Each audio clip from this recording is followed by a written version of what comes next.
Hey guys, this is Sports with Dylan. Today I'll be showing you my first round mock draft. I actually made a mock draft before, but I was in the process of editing it when Russell Wilson was traded. And then after that, so many other trades came. My mock draft was just completely ruined. So I have now remade it, and here it is.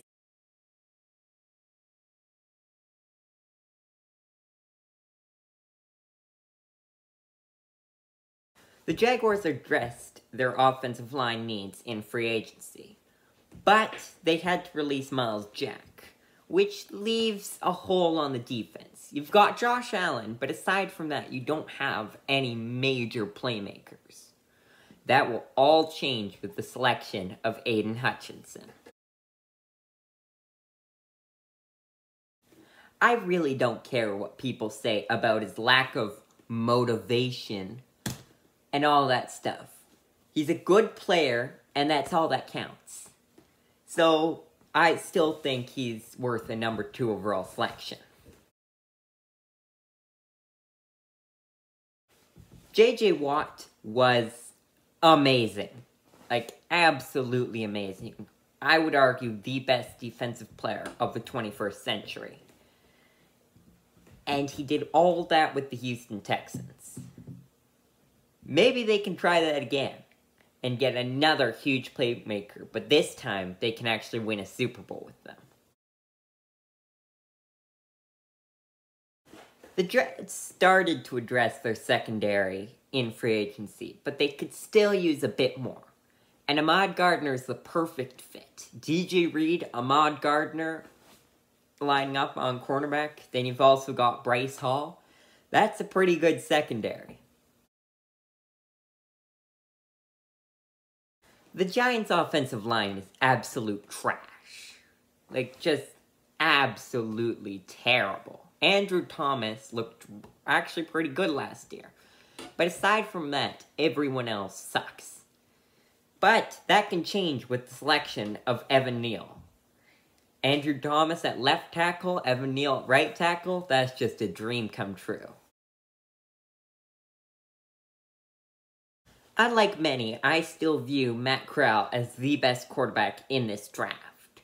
And the Panthers still need a quarterback. After all of that, that's the one pick from my former mock draft that hasn't changed at all. The Panthers need a quarterback. Sam Darnold is not a good option, but now they get one with Matt Corral.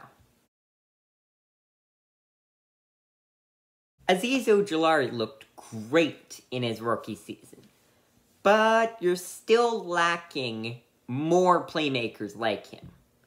Jermaine Johnson, Ojulari's former teammate, can change that. So many are projecting the Falcons to go receiver here. But they got Kyle Pitts. They'll be fine. But, you know what won't be? Is that defense. That is absolute trash and has been for so long.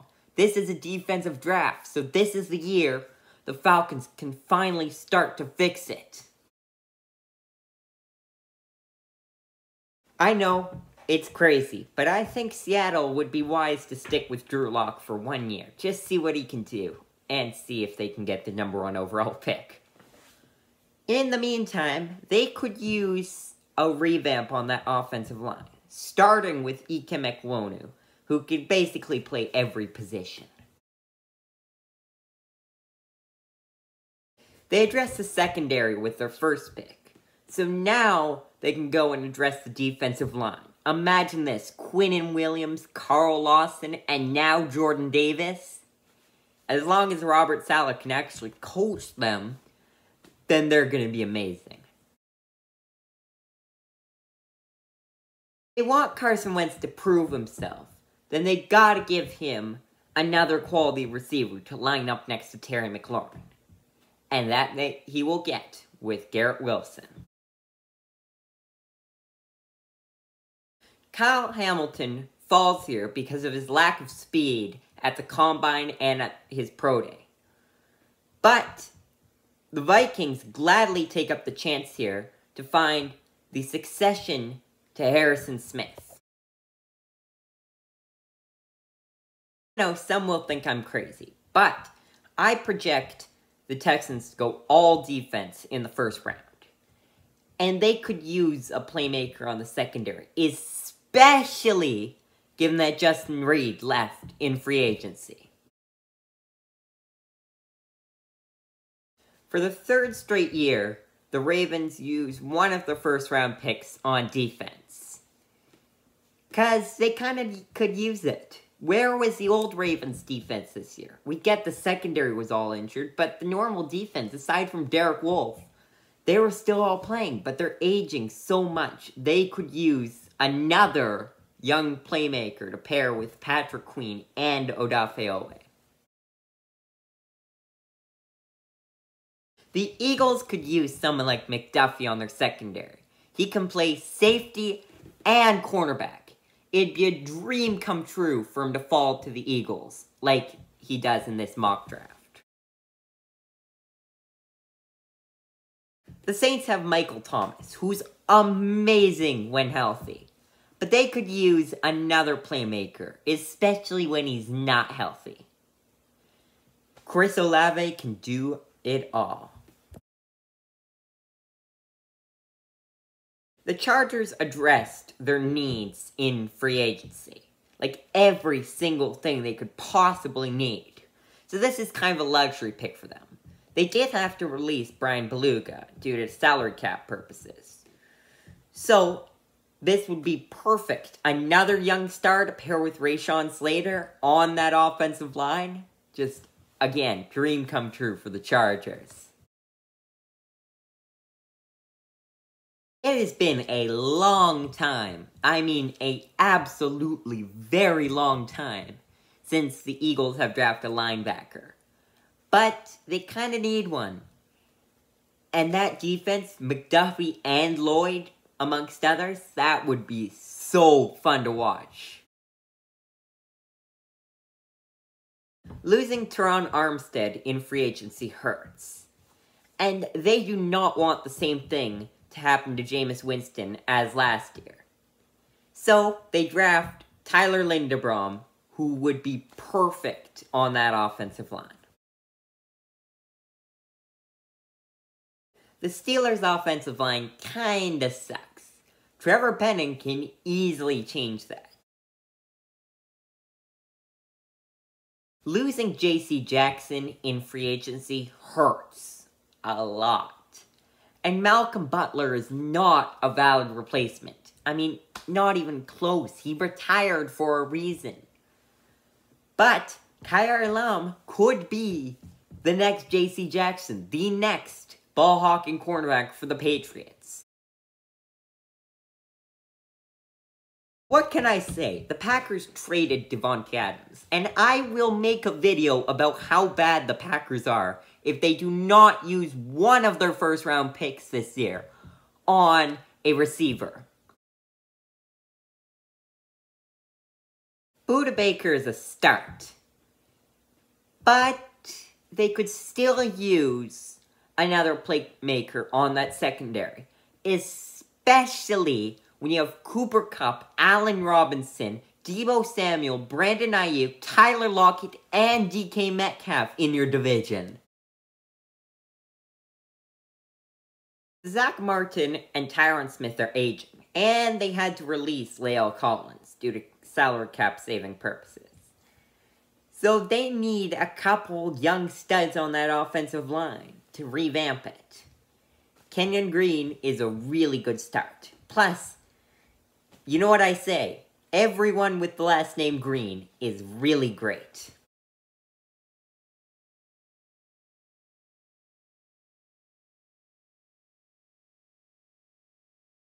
Again, pretty much a luxury pick, just like the Chargers. But they could use a bit of help at running back. I know it seems like a stretch to take a running back in the first round, but they don't have any other major needs, so here they go. Titans' offensive line could not keep Ryan Tannehill safe last year. And they also lost Roger Saffold in free agency. if they want Derrick Henry to stay healthy and return to his all-pro form, they need to give him a mediocre offensive line. And Zion Johnson is a good start to that. Along with the Bills and Chargers, this is really a luxury pick. Now, last year, the Buccaneers drafted Joe Tryon. So I know it seems like a stretch to draft another linebacker, but hear me out here. Lavonte David is pretty old, and they're likely to lose Jason Pierre-Paul in free agency. So that still leaves one hole, even if Joe Tryon fills one of them. So, here's another. Nakobe Dean can develop for a couple years behind Lavonte David and then eventually succeed him. The Packers are double-dipping in my mock draft. Not much more to say, except they need a wide receiver. The Chiefs lost Tyrann Mathieu, and Justin Reid isn't just the same. They also lack a true number one cornerback. But Daxton Hill can change both those things. He can play safety and cornerback. The Chiefs also lack a true number one wideout, but Jahan Dotson can change that. I know he's been up and down throughout his college career, but I still view him as a first-round talent. The Bengals address their biggest need, offensive line, in free agency. So why not grab another piece to this defensive line to pair with Trey Hendrickson? Might seem like a stretch to some, but as you may have noticed, there are no mock trades in this mock draft.